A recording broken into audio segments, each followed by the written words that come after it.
So hello, and welcome to the November 2023 Intermediate Saturday Sampler here at Close to Home in Southington, Connecticut.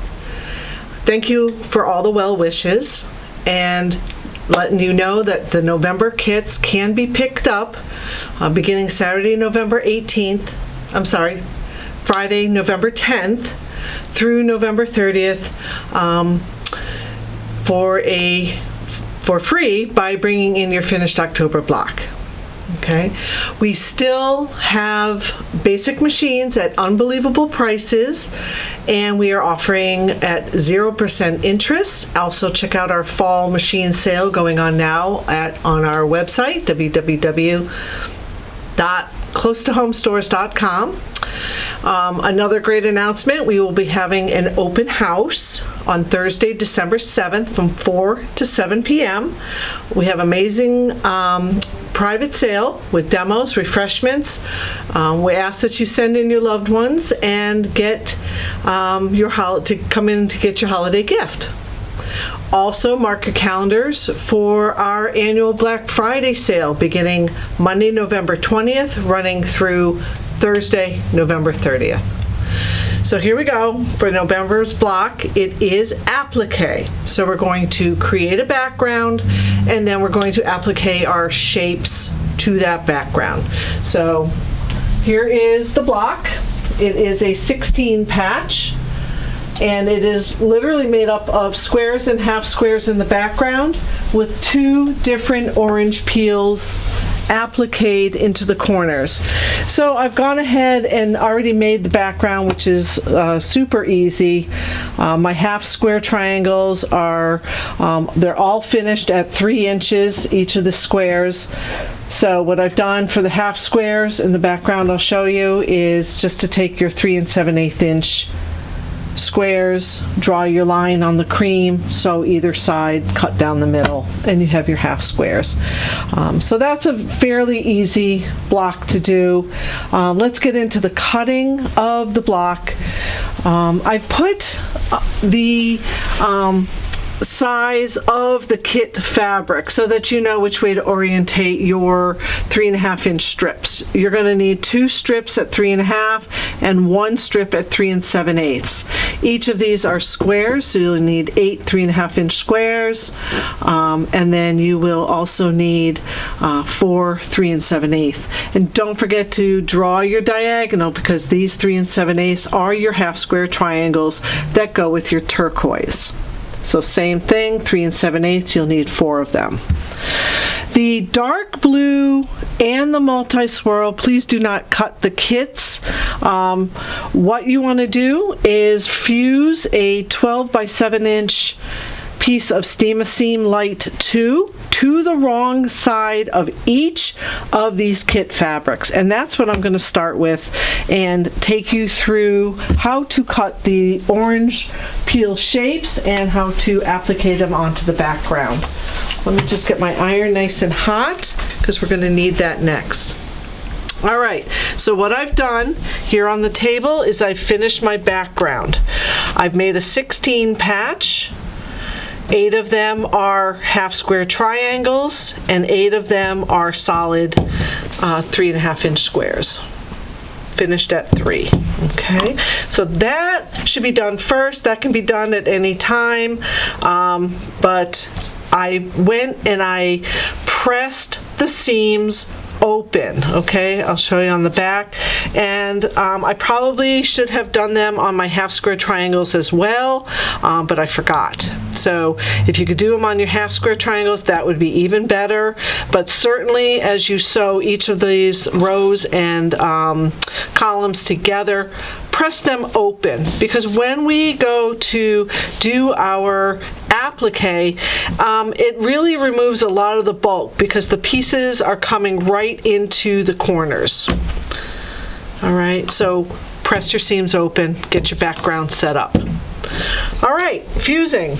So what I've done is I've already done my shapes for the multi, and now I have my kit fabric, which is the dark blue. So I'm going to go ahead and cut my Steam-A-Seam Light 2. It's 12 inches high, so I just need a 7-inch piece. So I'll take my ruler, measure over 7 inches. It could be a little bit shy, it's fine, just 1/8 of an inch shy if you want, so you don't get any fusing on your iron. All right. Next thing you're going to want, was for the other piece, but next thing you're going to want to do is peel your Steam-A-Seam. You have paper on both sides, fusible webbing on the inside, and when you peel it apart, you'll find that one of the sides is sticky. So in this case, it's the one with the yellow lines. It doesn't matter. So we're going to remove the paper from the fusible and the paper, and we're going to take the fusible, the sticky side, and place it on the wrong side of our kit fabric. So we're going to try to get this as square as we can fit it on here. We're just going to kind of finger press it for now, get it all nice and smooth. Okay, once we have it, it does easily peel off, but what we're going to do is fuse this to the back side of our kit fabric. So give me a sec, we'll go over here. I just like to hold it. You can even put a little steam on it if you want. You really just want to kind of hold it for a count of, maybe 4 or 5, just to activate that glue and get it stuck to the fabric. I just like doing that. All right. So we're going to bring it all back over to our table now that it's fused. And what I need are 8 3-inch squares on our paper. So I already know it's 12 inches, so that's easy enough. So I just want to make 2 columns that are 3-inch, and then I need 8 in total, so 4 up the side. So what I'm going to do is I'm just going to take a marker. My pen I would use a pen, because I'm just going to peel this paper off so it's not really doing anything. So I start at the top of my Steam-A-Seam to the bottom, and from this line I'm just going to measure over 3 inches and draw another line from the top of my Steam-A-Seam to the bottom of my Steam-A-Seam, move over 3 inches, get another column that is 3 inches from that. All right, so now from the bottom of my Steam-A-Seam, because it's 12 inches, I want to go 3, 3, 3, and of course the last one should be 3. So I'm just going to measure, put my 3-inch mark on the bottom of the Steam-A-Seam, try to line up as many of these lines as I can to get a nice square, and I'm just going to keep marking until I get my 8 boxes. And you're going to do this for both the blue and that one's 3 inches. Okay, so far so good. So now comes the fun part, and we're going to be using the Creative Grid multi-sized curved corner cutter. So we can do a 3-inch radius corner, and that's the one we're going to be using. It also has a 2-inch and a 1.5 inch. So in case we ever wanted to go smaller on those, we can always use those. And it also has a nice 90-degree corner to it. All right, so as you notice on the 3-inch radius corner, we have a solid line coming right down the center. This is our 3-inch square. As you can see, it's 3 inches. And what we're going to do is we're going to place this solid line in each of the corners and trim our first round. So I know it sounds a little scary, but we got this.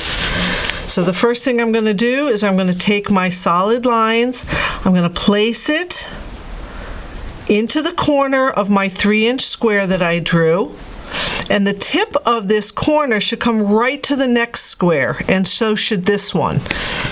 All right, I'm gonna hold it nice and tight. I kind of brace it with my pinky, put some pressure with my hands, my rotary cutter straight up, and I'm just gonna twist it right along the ruler nice and slow until I get that curve. Okay? Awesome. So the next thing we're going to do is we're going to turn this one around, and I need to complete the other side.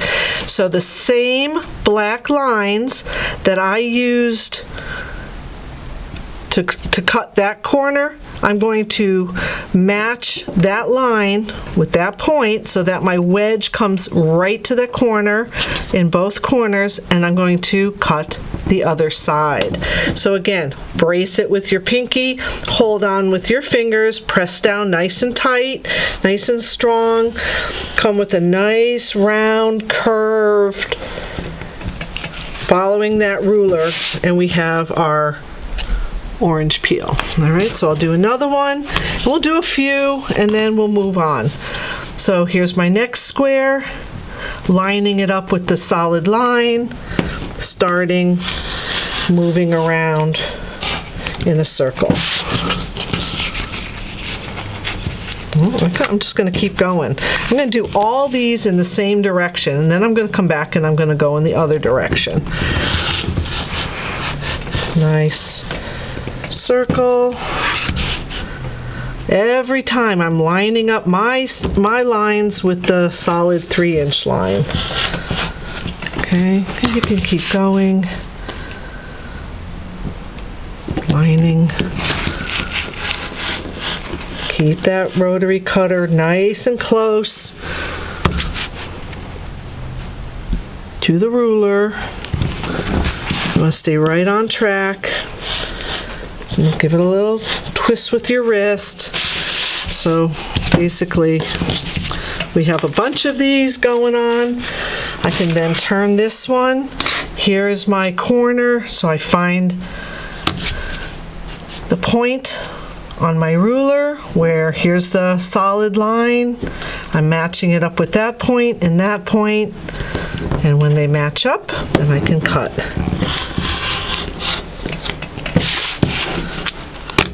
Same thing. Match up my corners. All this line does is complete my 3-inch square, and I'm just cutting the other side of my little orange peel.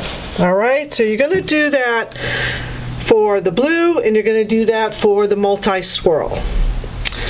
Once you have all these trimmed out, the next thing you need to do is score them to release the paper. So I found the easiest way to do that is to just take a pin and give it a little scratch down the center of the paper, and then when you peel it back, the paper comes right off. Okay, this, you can have a lot of these. And then you can start kind of pressing them, and when you press them, watch which direction they're going in and where they're going, or you can play and do your own thing. It's totally up to you. But you want to make sure when you place these, the points go right to the edge of the next block. You want to make sure you leave that 1/4 inch seam allowance. So this one's good. This one just has to be turned just like that to have that 1/4 inch. We're just going to press it down. All right, we'll do another one.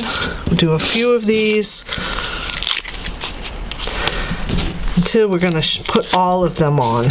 Okay, so here's the next one according to my directions. This one again is coming right to this corner, right to that corner. Give it a little press, and they're stuck. They're really good, but if you don't like where they are, you can just peel them back and unstick them. So here's a multi-circle.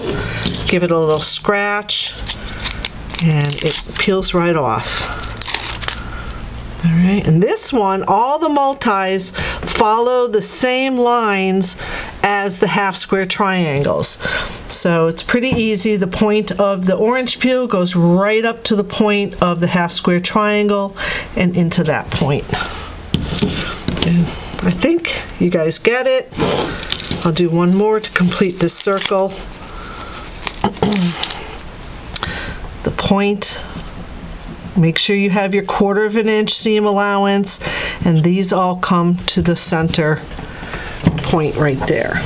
So we're going to continue to add all of the orange peels, cutting them, taking the papers off, placing them on our backgrounds. When we're done with that, we're going to come up with a block that looks like this. Again, these are not fused yet, so that's the next step. We're going to go over to our ironing board once I'm very satisfied with how they're laying. I have my 1/4 of an inch seam allowances, so I think I'm pretty good. They all come to the center very nice. So I'm going to go press. So let's go press. They stick pretty good. Now when you press these, you really don't want to iron. You don't want to put them in the iron in motion at all. You just want to kind of press. Again, hold it for a nice count of 4 or 5. Move the iron and just keep holding it. Again, you can use a little steam if you'd like. But having a nice hot iron is the best. Okay, we're just going to keep going. We're just going to keep pressing these on. And again, I'm not ironing, just giving it a little bit of a press. It's just nice and warm.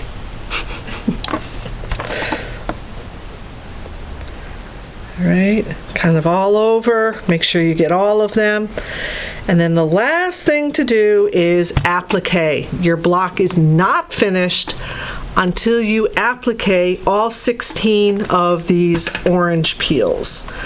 I opted to pick a color that was come on over. I opted to pick a color that was very close to the background. Here's my tearaway because I am doing applique. So what I like to do is put a little bit of 505 on my background, on my tear easy. And then I just put my block on there. It gives it a little bit of stability when my needle hits the single piece of fabric, and it tends to help it not pucker as much. I picked a couple threads. This is a very nice neutral that I usually use for piecing, but this one actually looked like it was going to blend a little bit better. So I think I'm going to use this one, and we'll get that one loaded.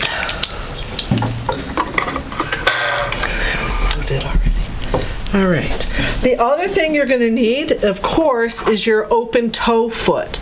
The open toe on the Bernina is a number 20, but sometimes for Janome they're called the like a satin stitch foot or the F foot. You want to make sure you do use your decorative stitch foot when you're doing applique, because there's a groove under the foot that allows the stitches to flow under the foot a lot easier. All right, so let's get this set up, change my foot, and we'll do a couple appliques.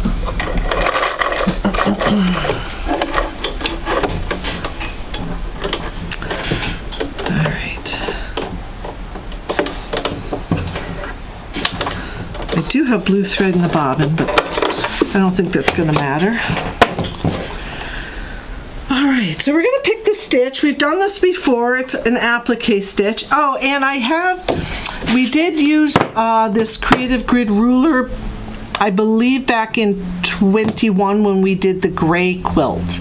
It was grays and blacks. I had you add your own color. We did use this ruler for this type of block.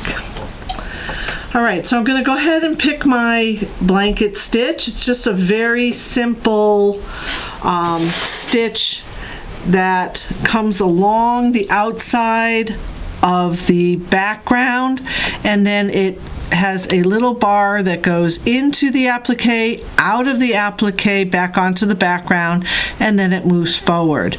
Another bar that goes into the applique, out of the applique, then moves forward. So it's called a blanket stitch, and I call it an applique stitch. It's you can use a satin stitch, you can use a zigzag stitch, you can use just about anything to sew these down. All right, I'll use your own judgment on that, but each one of these needs to be sewn down. So let's do at least one round of applique, and then we'll be done. All right, so I've set up my foot, I've set up my machine. I'm just going to take, I don't like to start right in the corner, I like to start on the curve. And again, when the needle comes down, the needle's going to go right into the background. All right, so we're going to take a stitch into the background and over. Background, background, over. Background, background, over. As you can see, I go nice and slow. I follow the curve, just ever so slowly moving the fabric in a nice curved, and the fingers of the blanket stitch are rather small. I don't like them to be seen so much, and it helps to turn the corner when they're smaller. When the little blanket stitches are too big, they tend to tack a little bit overboard. So let's speed it up just a little bit, and I'll show you how I turn a corner, coming down to the point. Nice. Most of my stitches are on the background. The only thing that's hitting my applique are those little finger stitches. All right, so I want to get to this point, so I'll do a couple more. Okay, forward, left, right, forward, left, right, forward. Needles down. I'm going to pick up. I'm going to come into the applique, left, right, forward. And now I'm right at the point I can start making this curve. Forward, left, right, forward, left, right. And now I'm just following the curve going around this way. Remember, when you start and finish the applique stitch, that you do take a couple little locking stitches or securing stitches or a back stitch, just to make sure that your stitches don't come out. Turn it ever so gently, keeping that needle just on the outside of the applique.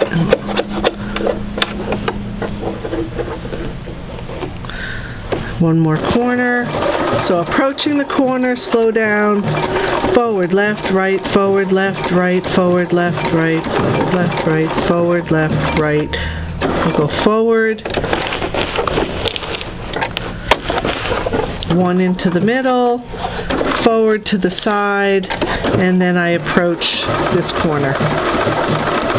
Try not to overshoot it, but I'm coming up to the other one, so I want to go in here. No, I want to go, where's my knot? Right here. I'm going to push my knot, which makes it a securing stitch, and it'll take a couple stitches in the same spot, and we move to the next piece.